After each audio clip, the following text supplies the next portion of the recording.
ಕವಿವ್ಯಾಸನ ಎಂಬ ಕರ್ಮ ಏನಾಗಿಲ್ಲ. ಬಹುಶಃ ನಮ್ಮ ಇಬ್ಬರು ಕನ್ನಡ ಬೇಸಿದ್ದಾರೆ. ಹಾಗಾಗಿ ಇದು ವ್ಯಾಸನೂ ಬರೆದಿದ್ದಾನೆ, ಪಂಪನು ಬರೆದಿದ್ದಾನೆ, ಎಲ್ಲರೂ ಬರೆದಿದ್ದಾರೆ. ಈಗ ಇಲ್ಲಿ ಜಾಣಗೆರೆ ಸಭೆ ಇದ್ದಾರೆ, ಪಾಂಡು ಸಭೆ ಇದ್ದಾರೆ. ಇವರೆಲ್ಲ ಅಧ್ಯಯನ ಮಾಡಿ ಅವರವರ ಪುಸ್ತಕಗಳನ್ನು ರಚಿಸಿದ್ದಾರೆ. ನಾವು ಬೇರೆ ಬೇರೆ ಪುಸ್ತಕಗಳನ್ನು ಓದ್ಕೊಂಡು ಒಂದಷ್ಟು ನಿಮ್ಮ ಮುಂದೆ ಇಡ್ತಾ ಇದ್ದೀವಿ. ಇದು ನಮಗೆ ಹಾಗಾಗಿ ಏನಾಗಿದೆ ಅಂದರೆ ಇದು ನಮ್ಮ ಸೊತ್ತಲ್ಲ, ಬೇರೆಯವರ ಸೊತ್ತು. ಸರ್ ಈಗ ಹೇಳಿದರು, ನಾನೀಗ ಬರೀ ಯಾವುದ್ಯಾವುದನ್ನು ಬಿಟ್ಟಿದ್ದಾರೋ ಯಾವುದ್ಯಾವ್ದನ್ನ ಕವರ್ ಮಾಡಿದ ಇದು ನೋಡೋಕೆ ಹೋಗಲ್ಲ. ಇಲ್ಲಿ ಸುಮ್ಮನೆ ಅದು ನಾನು ಎಷ್ಟು ನೋಡಿದ್ರೆ ಅದನ್ನು ಮಾತ್ರ ಹೇಳ್ಕೊಂಡು ಹೋಗ್ತೀನಿ. 1ನೇ ಕೆಂಪೇಗೌಡರನ್ನು ಎಲ್ಲರಿಗೂ ಗೊತ್ತಿರೋ ಹಾಗೆ ಸರ್ ಈಗಾಗಲೇ ವಿವರಿಸಿದ್ದಾರೆ.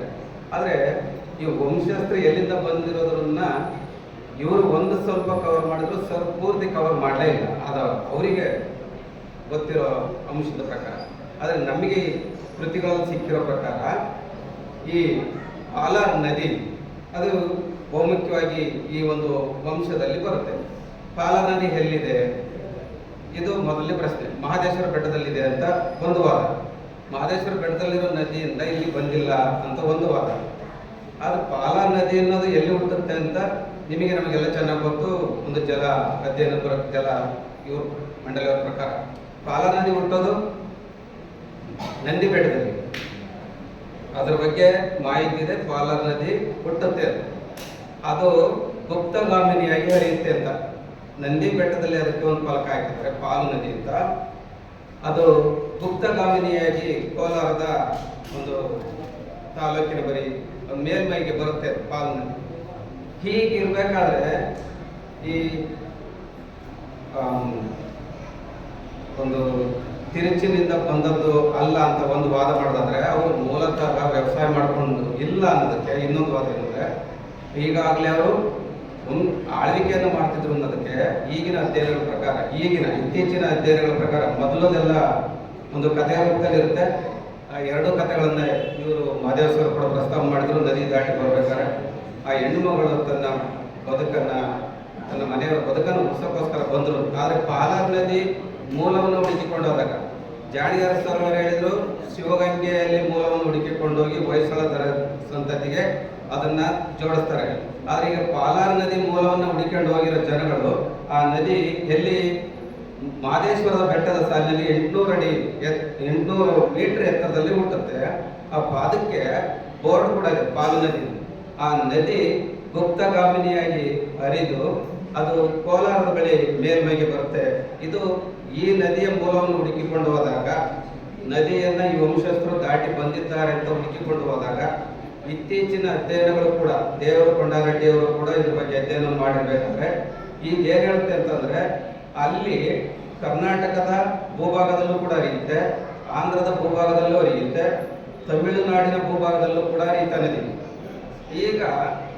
ಈಗ ಅವರು ಒಂದು ವೇಳೆ ತಮಿಳುನಾಡಿನಿಂದ ಬಂದಿದ್ರು ಕೂಡ ಪಾಲಾರ್ ನದಿ ಅವರಿಗೆ ಸಿಗುತ್ತೆ.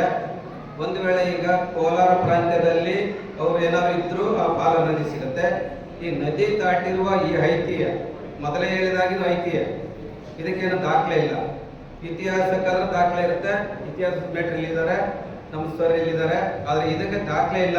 ಆದ್ರೆ ನಾವೇನು ಕಥೆಗಳನ್ನ ಓದ್ಕೊಂಡ್ ಬಂದಿದ್ವಿ, ಏನು ಕಥೆಗಳನ್ನ ಕೇಳ್ಕೊಂಡು ಬಂದಿದ್ದೀವಿ, ಈ ಐತಿಹ್ಯವನ್ನೇ ನಂಬುವುದಾದರೆ ಒಂದು ಜನಾಂಗ ಇದೆ, ಅದು ಆ ಜನಾಂಗದ ಮರಸು ನಾಡಿನಿಂದ ಬಂದವರು ಅಂತ ಒಂದು ಕಥೆ ಇದೆ. ಗೌಡ ಸಂತತಿ ಮರಸು ನಾಡಿನಿಂದ ಬಂದರು. ಇದು ಕೂಡ ಕೋಲಾರ ಸುತ್ತಮುತ್ತ ಇದ್ದಂಥ ಜನ ಅಂತ. ಕೋಲಾರ ಸುತ್ತಮುತ್ತದಲ್ಲಿ ಈ ಏನು ಎಣಮಂಜಿ ಊರು ಹೇಳ್ತಾರೆ, ಪುತ್ತೂರು ಅಂತ. ಆ ಪುತ್ತೂರು ಅದು ಅಲ್ಲ, ಇಲ್ಲಿ ಕೋಲಾರದ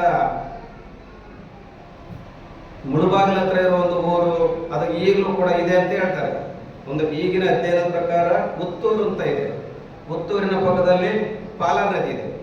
ಈ ಎಲ್ಲವನ್ನ ತಾಳೆ ಹಾಕಿ ನೋಡಿದಾಗ ಯಾಕೆ ಈ ವಂಶಸ್ಥರು ಅಲ್ಲಿಂದ ಬಂದಿರಬಾರದು ಅನ್ನುವ ಒಂದು ಐತಿಹ್ಯ ಕೂಡ ಇದೆ. ಅಲ್ಲಿಂದ ಎಲ್ಲಿಗೆ ಬರ್ತಾರೆ? ಹಾಗಾದ್ರೆ ಅವರು ಪಾಲಾರ್ ನದಿ ದಾಟ್ಕೊಂಡು ಬಂದಾಗ ಏಕಾಏಕಿ ಅವರು ಎತ್ತಿನ ಗಾಡಿಯಲ್ಲಿ ಬಂದ್ರು ಅಂತ ಕಥೆ ಇದೆ, ನದಿಯನ್ನು ದಾಟ್ಕೊಂಡು ಬಂದ್ರು ಅಂತ ಕಥೆ ಇದೆ. ಅದೆಲ್ಲ ಐತಿಹ್ಯಗಳು ಈಗಾಗಲೇ ಹೇಳಿದ್ದಾರೆ. ನದಿ ದಾಟಿಕೊಂಡು ಬಂದವರಿಗೆ ಏಕಾಏಕಿ ಕೋಲಾರದಲ್ಲಿ ಹೊಯ್ಸಳರ ದೊರೆ ಗೌರವಿಸಿದ ಅಂತ ಒಂದು ಶಬ್ದ ಇದೆ ಒಂದು ಪುಸ್ತಕದಲ್ಲಿ. ಒಬ್ಬ ಸಾಮಾನ್ಯ ರೈತನನ್ನ ಯಾವ ದೊರೆಯೂ ಗೌರವಿಸಲ್ಲ ಅನ್ನೋದು ನಮಗೆ ಗೊತ್ತಾಗುತ್ತೆ. ಹಾಗಾದ್ರೆ ಅವರು ಮೂಲದಲ್ಲಿ ಈಗ ಹೇಳಿದ ಹಾಗೆ ಕೋಲಾರದ ಒಂದು ಊರಿನ ಬಳಿ, ಮುಳಬಾಗಿಲು ಊರಿನ ಬಳಿ ಪುತ್ತೂರು ನದಿ ಇದೆ, ಪಂಚಾಯತ್ ಇದೆ.